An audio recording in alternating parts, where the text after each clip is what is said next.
لان فعلا من احترامي لحضرتك وللرياضه، واللي انا شايفه مجرد زي واحد من افراد الجمهور بتكلم بروح مواطن مصري نفسه بلده تبقى احسن حاجه. انت انت بس بتنقب عن الاسباب، بتدور. اه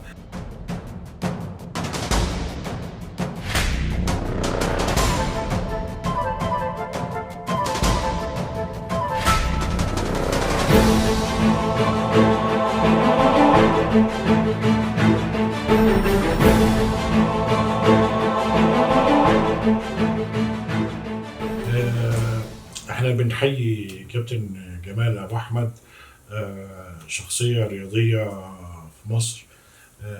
عايزين الاول تدينا يعني زي معلومات شخصيه عن رحلتك مع الكوره، بدات امتى وهي الكوره تحديدا ولا لعبه تانية مع غير الكوره؟ بسم الله الرحمن الرحيم. اولا انا راجل رياضي، ماليش علاقه، مش علاقتي مش بالكوره بس، علاقتي بالرياضه عموما. وبربي اجيال وبربي ناشئين وبربي مراحل. مارست حوالي 3 4 العاب، لكن علاقتي بالكوره كحكم كوره، حكم كره قدم. لكن غير الكوره انا مدرب طايره، حكم كره طايره وسباح ومدرب العاب قوه وحكم العاب قوه. يعني ليا باع مدير مدرسه رياضيه 20 سنه وطلع اجيال النهارده معظمهم دكاتره في كليات التربيه الرياضيه ولاعيبه في منتخبات مصر معظم الالعاب. مدرستي دي كان فيها حوالي 23 مدرب بيدربوا كل الالعاب، يعني جميع الالعاب موجوده في المدرسه الرياضيه. تقريبا 23 مدرب بيدربوا في انديه كبيره، بيدربوا في اهلي ومنتخبات. في من اللعيبه اللي حضرتك دربتها في اي لعبه من الالعاب دي شاركت في اولمبيات وحققت ميداليات؟ هو الذاكره مش جايبه لي اسماء، بس انا عندي اولاد في المدرسه الرياضيه بيلعبوا اهلي، يعني هو في المدرسه الرياضيه منضمين للنادي الاهلي وبيلعبوا منتخب مصر وراحوا بطولات عربيه.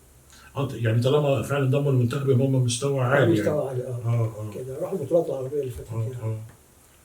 يعني كان في خالد صلاح، ده الاسم اللي جاي معايا في ذاكرتي دلوقتي، يعني خالد صلاح ده بطل العرب في لعبه العاب قوه. ايه في العاب القوه ايه بالظبط؟ ده الوثب العالي. الوثب العالي.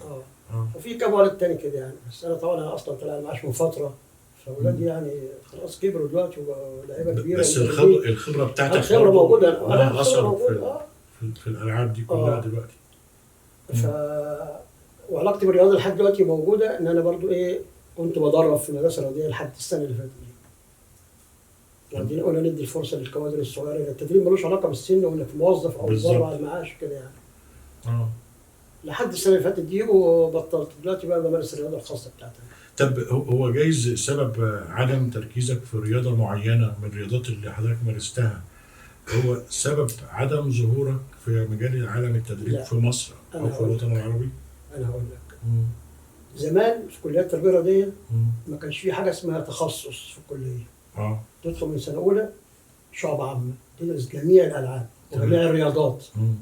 تمام. النهارده في كليات التربيه الرياضيه بقت اقسام تدريس وتدريب معايا، فانت وكل لعبه لها تخصص من سنه ثانيه بتتخصص.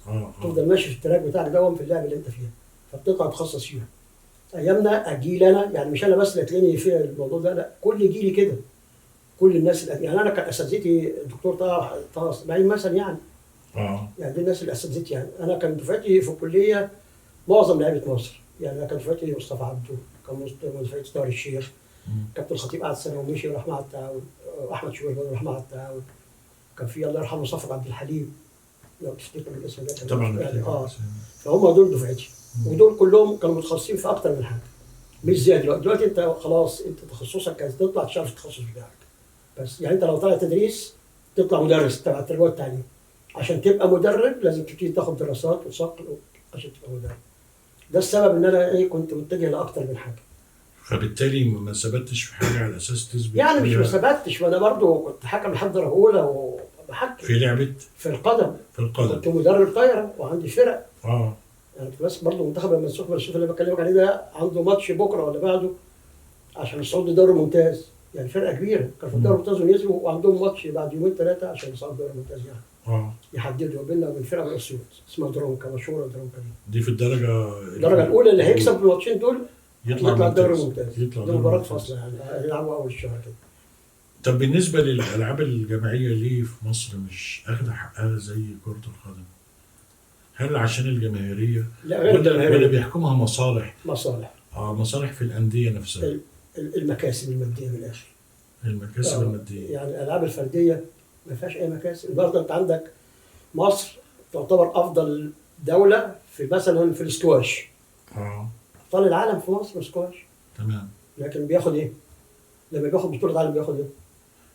المجلس الاعلى في لائحه وفي قانون يديله مبلغ معين. ولذلك اللعيبه لعيب الكوره بيلعب بقى في درجه ثانيه ولا بتاع بتسمع الملايين. انت سمعت طبعا، انت جبت ست مليار بس شفت انت اللعيبه اللي هربوا. شفت. لما راحوا انجلترا وكده. فهي العمليه الفلوس فين؟ النهارده الحياه خلت الناس تتجه للمادة. فكرة القدم هي اللي فيها صرف. الجماهيريه دي بعتبرها درجه ثانيه بقى. الناس كلها فاكره الجماهيريه دي درجه اولى. لا، الفلوس الاول. بس الجماهيريه لها اثر في العمل السياسي في الدوله نفسه، فبالتالي بتدي الدوله نفسها كحكومه بتدي اهتمام باللعبه. ليه بقى؟ انا هقول لك ليه. مش عندنا بس. النهارده انت لما بتسمع مثلا لما تيجي البرازيل بتاخد بطوله العالم، كاس العالم يعني. بتسمع قد ايه؟ بتعلم قد ايه في العالم؟ لما تيجي البرازيل تكسب مثلا كاس العالم في العاب القوه بتسمع عنها؟ ولا حاجه. تيجي اي دوله تكسب كاس العالم في اي لعبه ثانيه بتسمع عنها حاجه؟ ولا حاجه. يعني الموضوع مش عندك في مصر بس، في كل دول العالم. في كل دول العالم كره القدم الناس مهووسه بيها. عشان كده اسعارها غاليه. طب ننقل الحته مهمه في الرياضه بالنسبه لمصر، وده امر تكاد يعني يكون ان مصر بتنفرد بالسلوك الغريب ده بالنسبه لدول العالم كلها، وهي عدم حضور الجماهير المباريات، سواء كان كره قدم او حتى تشجيع لالعاب تانية. ده اثره ايه على اللاعب وهو بيلعب بدون حد بيحمسه؟ ده اثره ايه؟ بدون حد بيشجعه. عارف ده اثره ايه؟ اولا ما فيش الجماهير اللي بتروح الالعاب الثانيه الفرديه دي مش جماهير عاديه، دي يا اما اهالي اللعيبه اللي بيلعبوا، تمام، يا اما لعيبه بيلعبوا نفس الرياضه. يعني تروح ماتش مثلا طايره الصاله فيها 3000 واحد، انت هتلاقي 1000 منهم والدته والده واخوه واخته، والباقي اللي هم بيلعبوا بيمارسوا نفس الرياضه. لكن كره القدم المفروض كل الناس اللي ماشيه النهارده انت اي واحد يمشي يشوط طوبه في الشارع ده انا بلعب قدم. كره قدم. تمام؟ حكايه الجماهير دي بقى دي سياسه بلد احنا ما نعرفش. جماهير كتيره قليله. يعني هم لو سمحوا بالجماهير، انت كنت بتتفرج زمان استاد القاهره ده كان بيشيل 90,000 اللي هو و100,000. يعني انا فاكر ماتش انجلترا ده كان 120,000 والاستاد اساسيا ب 90,000 120,000. فدي حاجات امنيه احنا ما ندخلش فيها. احنا قلنا هنا حاجه امنيه، لكن يعني انا اتذكر مدير فني فرقه كبيره في مصر، جاز انا مش متذكر اسمه، توفى الله يرحمه. افتكر مره قال لي عباره شديده جدا قال لي مباراه بلا جمهور بلا طعم بلا لون بلا رائحه. طب انا هقول لك حاجه. فاذا انت افتقدت عنصر اساسي مهم جدا، ده اهم عنصر في توليد الابداع عند اللاعب طب انت كلاعب. هل الممثل اللي بيعمل مسرحيه في البروفات يبقى بنفس الحماس في العرض نفسه؟ اكيد بيختلف. الحافز مش موجود. الحافز اللي هيبين لك انك كويس او وحش ده في عرض مسرحي. ما انا بقول لك يعني الترمومتر بتاعك مين؟ الناس اللي قاعده. فانت هو نفس القصه في الملعب طالما ما فيش جمهور، اللي هو المتلقي اللي هو هيقول هيعبر لك يا اما بالاساءه يا اما بالحاجه كويسه. لو لعبت كويس هيقول لك انت كويس، لو لعبت وحش هيقول لك انت وحش. ده مش موجود. طب توقعاتك ايه بعد عدد من السنين قادم على الاثر ده في نفوس جميع رياضيين مصر؟ هيكون ايه؟ هو الاثر ده السيء موجود في جميع الرياضيين حاليا نتيجه السنين اللي فاتت تراكميه العمليه. يعني حتى النهارده هات لي قناه او يعني ممكن تلاقي قناه او اتنين بيسلطوا الضوء على الرياضات الثانيه اللي هي اسم بلد بيترفع العالم فيها في اي دوله في العالم. لكن انت بتيجي في كره القدم هي دي مهمه عند الناس كلها. لو كسبت وترفع العالم وما خدتش اي بطولات في اي العاب ثانيه كل ده يتنسي. ومع ذلك العكس بقى لما الفرقه دي تكسب كل حاجه وانت بتخش دي ما بتعوضش دي ابدا. الناس تنسى كل حاجه الا انك فزت. النهارده بيتكلموا على حسن شحاته، كابتن حسن شحاته يعني في 3 دورات 4 6 و8 و10 2006 و2008 و10. يمكن ده السبب الرئيسي ان هم النهارده جابوا كابتن حسام حسن قال لك نرجع بقى للمدرب الايه؟ المصري. هي الفكره اعتقد من وجهه نظري الشخصيه ان الفكره مش فكره مدرب مصري. المناخ والقدرات اللي كانت متوفره في اللعيبه وفي الجهاز الفني وفي حتى المشجعين اللعبه وكجو في مصر كانت مهيئه لحسن شحاته ان هو يعمل النتائج دي. هل الجو اللي موجود ايام حسن شحاته عشان موجود دلوقتي مع حسام؟ انا اعتقد انه مش موجود.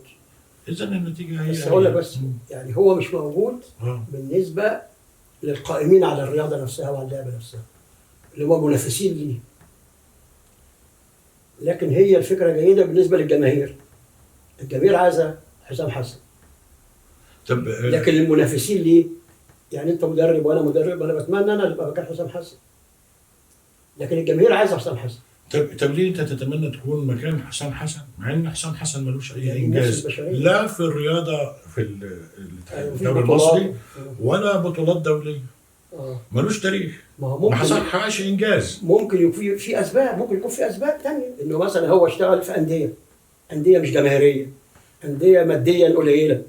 فلما جه لك الفرصه يعني الانديه دي المتحكم فيها مجلس الاداره. رئيس مجلس الاداره هو المتحكم في كل حاجه. النادي كانه بتاعه اللي بيصرف. لكن لما تروح منتخب مصر الوضع اختلف. مش واحد المتحكم، ده مجلس على بعض. هي مشكلتنا في ايه؟ ان ما حدش في مصر عايز يبطل ايه؟ يعني انا اعتزلت كوره. ما اعتزلش بقى بكل حاجه، عايز انا اعتزلت كوره افضل اعلق، افضل اذيع، افضل ابقى ناقد، افضل فاهمني؟ يعني حتى مش بركز، مش بمشي في خط واحد. يعني انت شايف ان اي واحد لعيب كوره ممكن يبقى اعلامي؟ لا. صفتك دي شغلتك. انا لعيب كوره خريج كليه التربيه الرياضيه وكنت نجم ومنتخب مصر وخلصت. خلاص هل دي الحاجات دي مؤهله هي اللي تخليني ابقى اعلامي وانتقد؟ مش حاجه واحده، هي مجموعه عوامل لكن لا، ما هو انا بقى شخصيه كاعلامي. ما انا عارف، ما انت انا فاهم. ما هو في ناس خريج كليات هي بتبقى مؤهله كده، ممكن يبقى شخصيته مهما كان خريج كليات مش مؤهل لكده. ممكن. لكن انت لاعب كوره طالع بتنافس الراجل المؤهل الكلام ده. بتنافسه. انا اسف بعتذر لك، انا مش مؤهل الحوار ده كله لان فعلا من احترامي لحضرتك وللرياضه واللي انا شايفه مجرد زي واحد من افراد الجمهور بتكلم بروح مواطن مصري نفسه بلده تبقى احسن حاجه. انت بس بتنقب عن الاسباب، بتدور. لا هو مع حضرتك وخبره حضرتك اكيد انا استفدت وان شاء الله يكون لقاء كويس واتمنى لك ان شاء الله اجازه اقامه سعيده ودايما كده بصحتك وعافيتك وروحك كده تكون ما بين ولادك في احسن حال وبلدنا تكون في احسن حال. ان شاء الله. وكل الصور الجميله اللي انت تتمناها في الرياضه اتمنى انها تتحقق ان شاء الله.